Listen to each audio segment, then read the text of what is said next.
Come on in, honey. The lantern's lit, the veil's a little thin, and the wind's been dying to carry a few secrets your way. Welcome to Raven's Ramblings, where the shadows walk beside us and the past never stays buried, and a good spell can speak louder than a sermon. I'm Raven Nightingale, part healer, part hellraiser, keeper of the old ways and ghost stories alike. So pull up a chair and listen close. You never know what might be whispering in the dark.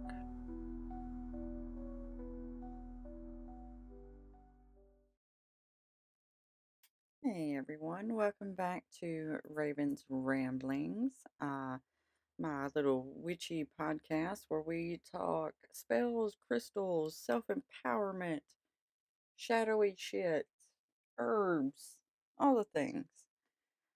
Today we're going to talk about something that, well, somebody like me faces on a daily basis because of where I live. Yeah. We're going to talk a little bit about being a witch in the Bible Belt. Yeah. Because witchcraft and a Southern conservatism, is that right? Yeah.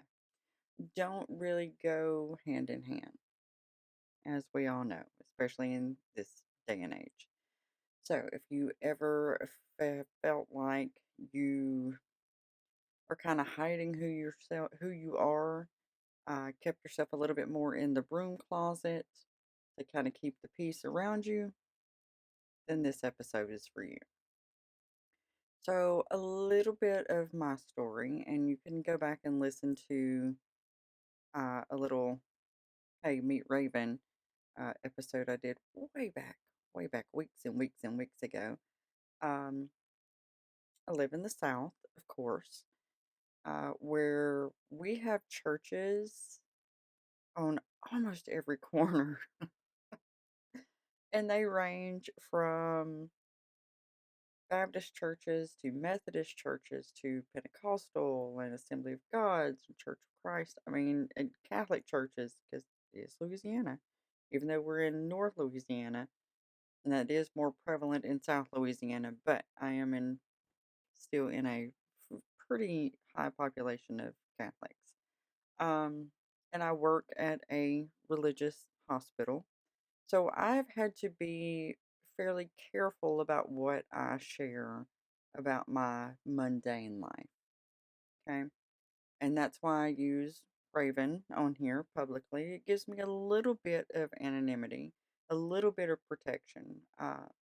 My podcast is very magical and very spiritual, but I can't exactly put a witch life bumper sticker on my car and go to work, or in some cases to Walmart or wherever, because this is the Bible Belt.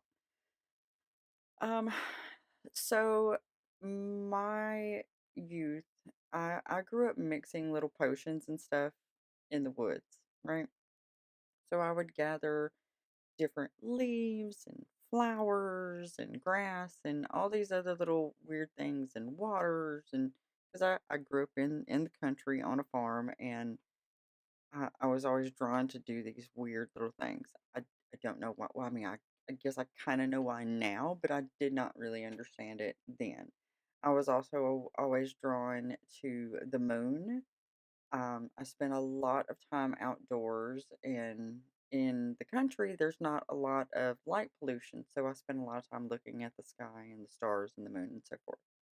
And this was way before I ever knew what witchcraft really was, or that it was even a thing, right?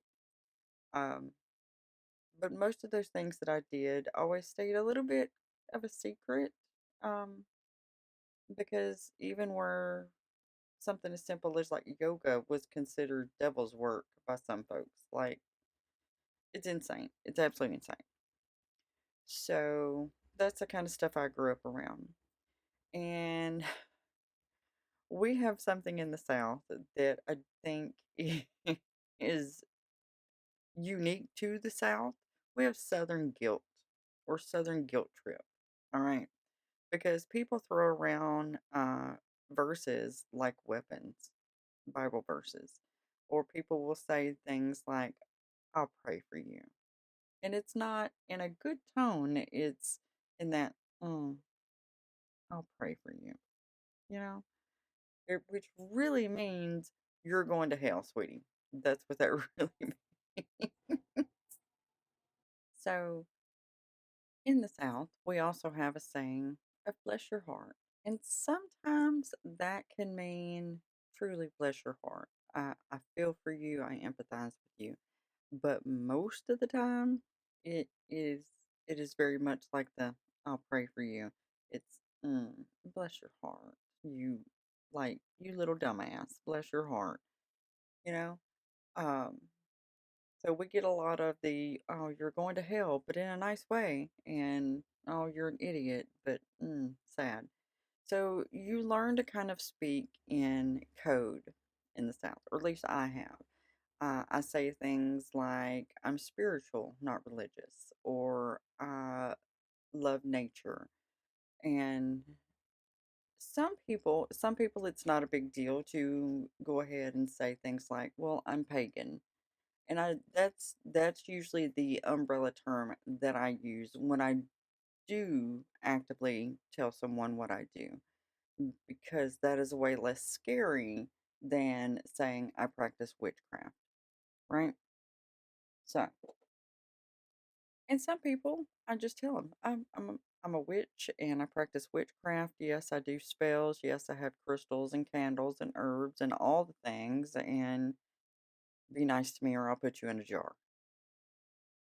Not everybody. You can't do that with everybody because we all have to live and work here. So, and honestly, this one, I made a note of it because I know a lot of people have this issue. I do not personally have this issue because I just do not care about some things. Um, Sometimes it is hard to get witchy supplies here without someone saying something, or I've been in stores and had a shirt on, and people grab their children and say, "Oh, she's evil. Come here, honey," and things like that. Uh, a lot of times I find it amusing.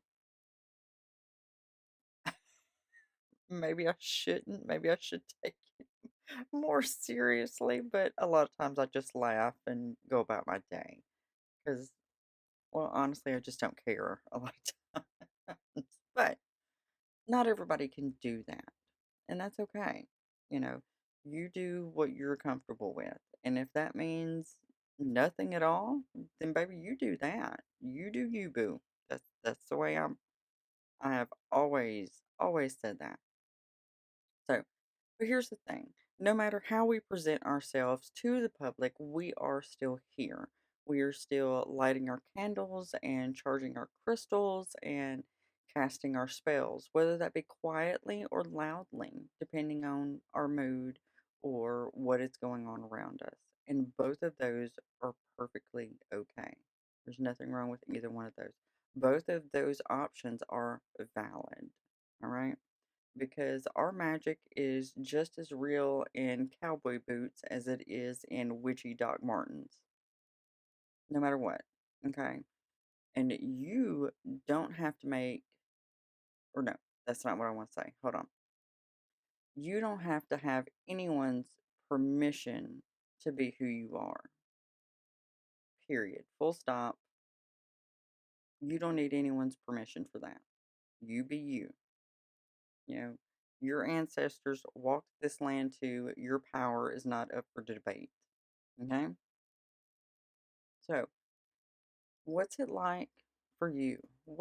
And I would love to have the comments come in on this one. What is it like to be a witch where you live? I know it's like here in the South, in a very conservative area. What's it like for you? Do you live in a big city and it is very open and welcoming for everyone? I'm just curious. Are you out of the broom closet? Are you still in the broom closet? You know? Let me know. I'm very curious to see what that's like. But this is also why I created my podcast because I wanted an outlet, okay? Because this is not my witchcraft is not something that I can just talk about with anyone and everyone because it's just not safe. Because I've had several things stacked against me. Not only do I practice witchcraft, I am also a lesbian. So I, automatically, I'm going straight to hell. Like, I am driving the bus, no stops, do not pass go, straight to hell. And that's what a lot of people think. And a lot of days, I just don't care. That's their opinion. And their opinion has nothing to do with what I feel in myself and what my magic can do for me. You know, when a lot of times when someone says, I'll pray for you, awesome. I'll light a candle for you. And if I'm feeling really sassy, if it's somebody being a bitch about it, I'll go, oh, that's amazing. Thank you so much. I accept any and all positive thoughts, and I will dance naked under the moonlight for you. So just jot that down. Because I am old, and the older I get, the less fucks I have to give for people, and apparently the less decorum I have. And you know what? I'm all right with that. My mouth is not going to write a check that my ass can't cash in on. So, somebody wants to take offense to it, well, we can talk about it like grown-ups outside, kind of thing. But I don't want people to feel like what I have felt for years, that we are alone. I don't want others to feel like we are lonely and no one understands what it's like. Being a witch in a very conservative area, a very Christian area, you're not alone. This is a safe space. This podcast is my outlet and my safe space that I want to share with all of you. Okay? You're not alone. And we can reclaim our power together, even if some of us have to do it quietly on occasion. That's all right. That is totally acceptable. So, this was a fairly quick episode, but I feel like it's an important one. You know, we need to talk about these things, especially with everything that's going on in the world today, right? Now, you know that you can listen to me on YouTube. Those of you watching the video, so y'all see my shirt?